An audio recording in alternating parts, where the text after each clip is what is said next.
Labari da ɗumi-ɗuminsa, sanatoci da ma'aikatan banki sun samu shiga a jerin waɗanda Tinubu zai ba wa ministoci. An bayyana sunayen wasu daga ciki da kuma wasu bayanai masu muhimmanci. Haka zalika, an ba wa tsohon shugaban ƙasa Muhammadu Buhari kujera guda ɗaya.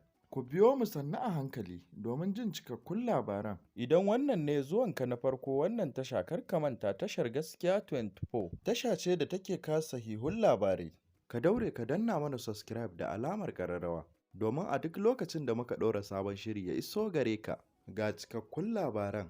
Kamar yadda kafar sadarwa ta Legit Najeriya Hausa ta rahoto, jaridar Nigeria Tribune ta rawaito cewa mai girma shugaban ƙasar Najeriya Asiwaju Bola Ahmad Tinubu ya karkare shirin gabatar da sunayen ministocinsa zuwa Majalisar Dattawan Najeriya. A jerin farko da za a fitar za a samu ƙwararrun ma'aikata waɗanda Bola Ahmad Tinubu yake so ya yi aiki da su domin farfaɗo da tattalin arzikin Najeriya. Jaridar Zawil ta ce, sabon sanatan Edo ta Arewa Adams Oshimole zai zama minista. Sauran waɗanda ake hasashe sun haɗa da Rabi'u Musa Kwankwaso, sai kuma wani fitaccen ɗan adawa da zai iya shiga gwamnatin Bola Tinubu shine tsohon gwamna Nyesom Wike da wasu daga cikin 'yan ƙungiyar G5.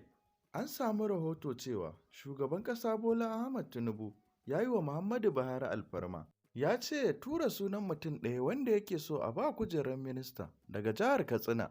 Ƙarshen rahoton kenan. Idan wannan shine zuwanka na farko wannan tasha, kar ka manta tashar Gaskiya 24 tasha ce da take kawo sahihun labarai. Ka daure ka danna mana subscribe da alamar ƙararrawa domin a duk lokacin da muka ɗora sabon shiri ya iso gare ka.